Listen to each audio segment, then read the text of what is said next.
நம்ம தொடர்ந்து கவர்மெண்ட்டுடைய ஸ்கீம்ஸ் எல்லாம் பார்த்துட்டு வரோம். இன்னைக்கு வந்து பார்த்தீங்கன்னா, பேருந்துகள்ல கொண்டு வரப்பட்டுள்ள அதிரடி மாற்றங்களை பார்க்கலாம். ஏன் பேருந்தை பத்தி பேசுறோம்னா, உங்களுக்கே தெரியும். நமக்கு கடந்த ஆட்சி காலத்துல வந்து பெண்களுக்கு இலவச பேருந்து கொடுக்கப்பட்டுச்சு. அதனால இன்னைக்கு வரை எல்லாருமே என்ன பண்றாங்க, அதுல பலன் அடைஞ்சு கொண்டு இருக்காங்க. இலவச பேருந்துனா என்னது? நாம உள்ளூருக்குள்ள, அதாவது இப்ப நம்ம ஒரு ஊர்ல இருக்கோம்னா, அந்த ஊருக்குள்ள இருக்கிற லோக்கல் இடத்துக்குலாம் நம்ம என்ன பண்ணிக்கலாம், ஃப்ரீயா டிராவல் பண்ணிக்கலாம். அதுவும் கவர்மெண்ட் பஸ்லன்னு சொல்லிட்டு கொண்டு வந்தாங்க. அதனால கவர்மெண்ட் பஸ்ல எல்லாருமே பார்த்தீங்கன்னா ஃப்ரீயா போனாங்க. முக்கியமா இது யாருக்கெல்லாம் யூஸ் ஆச்சு சொல்லுங்க பார்க்கலாம். ஸ்கூலுக்கு போகக்கூடிய பெண்களுக்கு அது ரொம்ப யூஸ்ஃபுல் தான். ஏன்னா ஸ்கூலுக்கு நிறைய பேர் கவர்மெண்ட் ஸ்கூலுக்கு போறவங்களாம் இப்படி தான் போறாங்க. அதுக்கப்புறம் வந்து பார்த்தீங்கன்னா காலேஜுக்கு போகக்கூடிய பெண்கள், அடுத்தது வந்து பார்த்தீங்கன்னா வேலைக்கு போகக்கூடிய பெண்கள், இவங்க 3 பேருமே நல்லா வந்து யூஸ் பண்ணாங்க. அது இல்லாமல் அப்பப்போ வந்து வெளியே போகக்கூடிய பெண்களும் யூஸ் பண்ணாங்க. நம்மளாம் வந்து வெளியே வந்து தனியாக வேலைக்கு போகணும், படிக்க போகணும் அப்படின்னு இல்லைன்னா நம்ம என்ன பண்ணுவோம்னா, மாதத்துக்கு ஒரு தடவை வெளியே போவோம், 10 நாளைக்கு ஒரு தடவை வந்து ஏதோ ஒரு கடைக்கு போவோம், மார்க்கெட்டுக்கு போவோம். அந்த சமயத்தில் யூஸ் பண்ணாங்க. அப்படி பார்க்கும்போது பெண்கள் எல்லாருமே நல்லா யூஸ் பண்ணாங்க இந்த மகளிர் பேருந்து திட்டத்தை. அந்த இடத்துல தான் வந்து பார்த்தீங்கன்னா, அதை வந்து போன தடவை விடியல் பயணம்னு வச்சுருந்தாங்க. இதை வந்து இந்த தடவை இவங்க வெற்றி பயணம் அப்படின்னு சொல்லிட்டு மாற்றிருக்காங்க. பேர் மாற்றிடுவாங்க. எப்பயுமே ஒரு ஆட்சி மாறுச்சுன்னா ஸ்கீம் மாற்றிடுவாங்க. எப்படி நம்ம கலைஞர் அப்படின்னு பார்ப்போம். இதே அடுத்தது ஆட்சி வந்து வரும்போது அம்மான்னு போட்டு ஏடிஎம்கே கொடுப்பாங்க. இப்படியே தான் மாற்றி மாற்றி கொடுப்பாங்க. ஒரு தடவை கலைஞர்னு வரும், ஒரு தடவை அம்மான்னு வரும். அந்த மாதிரி இவங்க விடியல் பயணம்னு வச்சிருந்தாங்க. இவங்க வெற்றி பயணம்னு சொல்லிட்டு இப்போ மாற்றிருக்காங்க. மொத்தத்தில் அவங்களும் வந்து என்ன பண்ணுறாங்க, டிவிகேவும் வந்து பெண்களுக்கு ஃப்ரீ பஸ் கொடுக்குறாங்க. இதில் என்னென்ன சேஞ்சஸ் கொண்டு வந்திருக்காங்க அப்படிங்கிறத ரொம்ப ரொம்ப முக்கியமாக நம்ம பார்க்க வேண்டியது. அதில் முதல் விஷயம் என்னன்னு சொல்லிட்டு பார்த்தீங்கன்னா, பெண்கள் வந்து பார்த்தீங்கன்னா லோக்கல் பஸ் எல்லாமே ஃப்ரீயாக போய்க்கலாம். அது மட்டும் இல்லாமல் மற்ற இடத்துக்கும் போகலாம் அப்படிங்கிறத சொல்லியிருக்காங்க. மற்ற இடம்னா என்னென்னு பார்த்தீங்கன்னா, டிஸ்ட்ரிக்ட் விட்டு டிஸ்ட்ரிக்ட். முதல்ல வந்து பார்த்தீங்கன்னா, இப்போ நீங்கள் வந்து ஒரு சென்னையில் இருக்கீங்கன்னா சென்னைக்குள்ளே இருக்கக்கூடிய லோக்கல் பஸ்ஸில் மட்டும் போய்க்கலாம். சென்னையிலேருந்து இன்னொரு ஊருக்கெல்லாம் போக முடியாது. ஆனால் இப்போ வந்து பார்த்தீங்கன்னா இன்னொரு ஊருக்குமே போய்க்கலாம். சென்னையிலேருந்து நீங்கள் பக்கத்தால் இருக்கக்கூடிய ஊருக்கு போய்க்கலாம், திருச்சிக்கு போய்க்கலாம், மதுரைக்கு போய்க்கலாம். பெண்கள்னா ஃபுல்லாக ஃப்ரீ அப்படின்னு சொல்லிட்டு கொண்டு வந்திருக்காங்க. ஆனால் அது இம்ப்ளிமெண்ட் ஆயிருச்சான்னு கேட்டிங்கன்னா, இப்போதைக்கு வந்து கடந்த விடியல் பயணம் ஸ்கீம் மட்டும்தான் வந்து ஒர்க்கில் இருக்குது. அதாவது லோக்கலில் வந்து போய்க்கிறது மட்டும்தான் ஒர்க்கில் இருக்குது. ஆனால் வந்து இன்னும் அந்த வெற்றி பயணம் ஸ்கீமை வந்து என்ன பண்ணல, இவங்க வந்து கையெழுத்து போடல. அதாவது தமிழக வெற்றி கழகம் வந்து வெற்றி பயணம் ஸ்கீமை வந்து அனௌன்ஸ் பண்ணியிருக்காங்க. நாங்கள் வந்து எல்லா மக்களுக்குமே கொடுப்போன்ட்டு. ஆனால் இன்னும் வந்து கையெழுத்து போடாதனால இப்போ வந்து நம்ம டிஸ்ட்ரிக்ட் விட்டு டிஸ்ட்ரிக்ட் போக முடியாது. ஆனால் சீக்கிரமே வந்து கையெழுத்து போட்டு டிஸ்ட்ரிக்ட் விட்டு டிஸ்ட்ரிக்ட் போகிற மாதிரியும் வந்து ஏற்பாடு பண்ணிடுவாங்க. அதில் இந்த டீலக்ஸ் பஸ் கூட என்ன சொல்லிட்டாங்க, அது எல்லாமே வந்து ஃப்ரீ தான் அப்படின்ட்டாங்க. பெண்களுக்குன்னா வந்து ஊரை விட்டு ஊர் போகிறது கூட ஃப்ரீங்கிற மாதிரி கொண்டு வந்திருக்காங்க. இப்போதைக்கு லோக்கலில் இருக்குது முதல் விஷயம். ரெண்டாவது விஷயம் என்னென்னு பார்த்தீங்கன்னா, அப்படி நம்ம வந்து அதில் போகும்போது பிரச்சனை வர்றது என்னென்னா, பாதுகாப்பு இல்லை அப்படிங்கிற ஒரு பிரச்சனை வந்துட்டு இருக்கா. அதனால இவங்க என்ன பண்ணியிருக்காங்கன்னா, பாதுகாப்பு தருவதற்காகவே வந்து அதில் வந்து panic button, smart panic button வந்து அனௌன்ஸ் பண்ணியிருக்காங்க. அது மூலமாக என்ன பண்ணுவாங்கன்னா, அந்த பட்டனை ஆப்ரேட் பண்ணாவே உடனே வந்து உள்ளே இருக்கிறவங்க யார், என்ன, எந்த இடத்துல அந்த பஸ்ஸு போகுது, ஏதோ ஒரு பிரச்சனை அந்த பஸ்ஸுக்கு இருக்குன்னு சொல்லிட்டு கண்டுபிடிச்சி காப்பாற்றுவாங்கன்னு சொல்லப்படுது.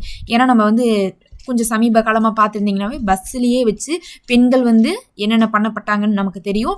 அதுவும் வந்து எல்லா நாளும் எல்லா பஸ்லேயும் இல்லை. ஒரு சில பஸ்ஸில் வந்து பார்த்திங்கன்னா ஆள் இல்லாத போது வந்து பெண்கள் வந்து கஷ்டப்படுத்தப்பட்டதெல்லாம் நம்ம பார்த்துருப்போம். 1க்கு 2 தடவை ஒரு பெரிய இன்சிடென்ட்லாம் நடந்துச்சு.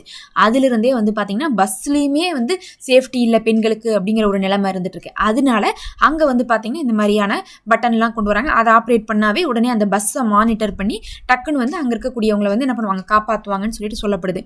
எப்படி ட்ரெயின்லாம் வந்து பார்த்திங்கன்னா ஒரு இது இருக்கும், கம்பி இருக்கும், நம்ம வந்து பிடிச்சி இழுத்தோம்னா அந்த இதை இழுத்ததுக்கப்புறம் வந்து ட்ரெயின் நிற்குமோ அந்த மாதிரி இந்த பட்டனை ஆப்ரேட் பண்ண உடனே வந்து அதை நிறுத்தி போலீஸ் வந்து ஆக்ஷன் எடுப்பாங்க. அந்த மாதிரியான ஒரு பட்டன் தான். அதை வந்து அறிமுகப்படுத்துறேன்னு சொல்லியிருக்காங்க.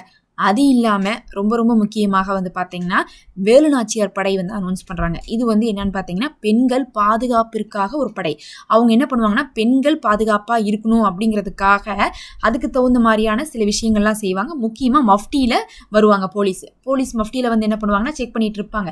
நமக்கு தெரியாது, நம்மளை மாதிரி இருப்பாங்க, சுடிதார் போட்டிருப்பாங்க, சாரீ போட்டிருப்பாங்க, பார்த்தா நார்மலாக தெரிவாங்க. ஆனால் கடைசியில் பார்த்தா அவங்க போலீஸாக இருப்பாங்க. அப்படி வந்து செக் பண்ணி என்ன பண்ண போகிறாங்க, பெண்களுக்கு இடையூறு கொடுக்கக்கூடியவங்களுக்கு வந்து ஆக்ஷன் எடுக்கிறாங்க. இது வந்து பார்த்தீங்கன்னா முக்கியமாக வந்து பஸ் ஸ்டாண்டுலாம் வந்து நடந்துட்டு தான் இருக்குது பிரச்சனை. அதனால பெண்கள் அதிகமாக கூடக்கூடிய இடத்துல வந்து இந்த மாதிரி படைகளை வந்து இறக்க போகிறதாக அறிவிச்சிருக்காங்க. இதுவும் பெண்களுக்கானதாக வந்து சொல்லியிருக்காங்க. அப்போ பஸ்ஸை பொறுத்தளவுக்கு லோக்கலில் ஃப்ரீ இப்போ இருந்துட்டு இருக்கு. இப்போ யார் வேணால் போய்க்கலாம் லோக்கல் மட்டும் இல்லை, டிஸ்ட்ரிக்ட் டு டிஸ்ட்ரிக்டும் வந்து ஃப்ரீன்னு சொல்லிட்டு டிவிக்கே அனௌன்ஸ் பண்ணியிருக்காங்க. அது இல்லாமல் பார்த்தீங்கன்னா ஸ்மார்ட் பேனிக் பட்டன் வந்து அனௌன்ஸ் பண்ணியிருக்காங்க. இது இல்லாமல் வந்து பார்த்தீங்கன்னா ஆப் அனௌன்ஸ் பண்ணுறாங்க.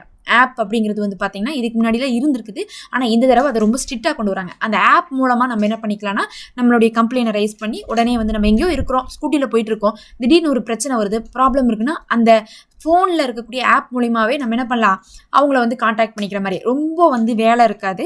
ரொம்ப சின்னதாக ஒரு பட்டன், ஒரு ஷார்ட்கட் பட்டன் மூலமாகவே நம்ம வந்து என்ன பண்ணலாம், போலீஸை காண்டாக்ட் பண்ணுற மாதிரியான விஷயங்களை கொண்டு வராங்க. இது இல்லாமல் நம்ம சொன்ன மாதிரி மஃப்டியில் பெண்கள் வருவாங்க அப்படின்னு நம்ம சொல்லியிருந்தோம், அதை வந்து அறிமுகப்படுத்துகிறாங்க. அடுத்து இதெல்லாம் இல்லாமல் நிறைய பேருக்கு கேள்வி என்னென்னா, இந்த 6 சிலிண்டர்னு சொன்னாங்களே அது எப்போ வரப்போகுதுன்னு கேட்குறாங்க. 6 சிலிண்டரை பற்றி இன்னும் எந்த ஒரு அறிவிப்பு வரல, வந்த உடனே நம்ம தெரிவிப்போம். 6 சிலிண்டர் அப்படிங்கிறது வந்து என்ன கணக்குனா, ஒரு வருஷத்துக்கு 6 சிலிண்டர்னு அர்த்தம். சிலர்லாம் கேட்டிருந்தாங்க, எங்கள்கிட்ட 2 சிலிண்டர் தான் இருக்குது, நாங்கள் இன்னும் 4 சிலிண்டர் வாங்கணுமான்னு கேட்டாங்க. அப்படிலாம் கிடையாது. உங்கள்கிட்ட 2 சிலிண்டர் தான் இருக்குதுன்னா எல்லாருமே 2 சிலிண்டர் தான் வச்சுருப்பாங்க. 6 சிலிண்டருங்கிறது ஒட்டுக்கா கொடுக்க மாட்டாங்க, வருஷத்துக்கு தான் கொடுப்பாங்க. ஆனால் அது எப்படி சாத்தியம் அப்படின்னு தெரியல. ஏன்னா உங்களுக்கே தெரியும், மத்திய கிழக்கில் போர் நடந்துட்டு இருக்கு. எப்போ சிலிண்டர்லாம் நமக்கு ஒழுங்கா காசு கொடுத்தா வரும்னே தெரியாம இருக்கனால அதனால வந்து அந்த ஸ்கீமை அனௌன்ஸ் பண்ணியிருந்தாலும் அதை இப்போ நடைமுறைப்படுத்துவாங்களா அப்படிங்கிறது நம்ம பார்க்கணும். அதனால தான் அவங்க என்ன சொல்லிட்டாங்கன்னா, நாங்கள் வெள்ளை அறிக்கையை கொடுக்குறோம், அந்த வெள்ளை அறிக்கையை பாருங்கள், பார்த்ததுக்கப்புறம் எங்களுக்கு அவகாசம் கொடுங்க, நாங்கள் வந்து ஸ்கீமெல்லாம் நிறைவேற்றுறோம்னாங்க.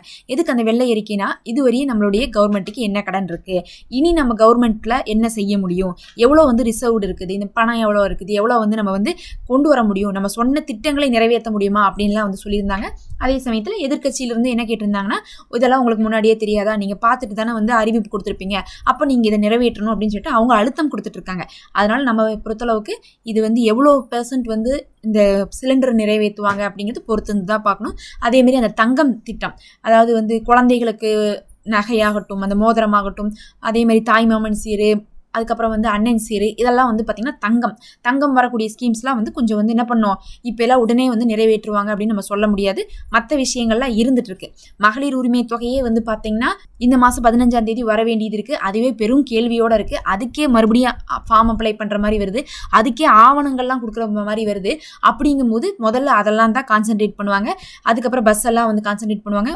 மூணாவதாக தான் வந்து பார்த்திங்கன்னா சிலிண்டரு, நகை, இதெல்லாம் வந்து சான்ஸ் இருக்கா அப்படிங்கிறது அந்த வெள்ளை அறிக்கைக்கு பின்னாடி தான் நமக்கு தெரியும். ஆனாலும் நமக்கு லைனாக அதனுடைய அப்டேட் எல்லாம் போட்டுக்கிட்டே தான் இருக்கும். நம்ம சேனலை சப்ஸ்கிரைப் பண்ணி வச்சிங்கன்னா அதை பற்றி ஏதாவது சொன்னாங்கன்னா உடனே உங்களுக்கு சொல்லுவோம், நீங்கள் அப்ளை பண்ணிக்க முடியும்.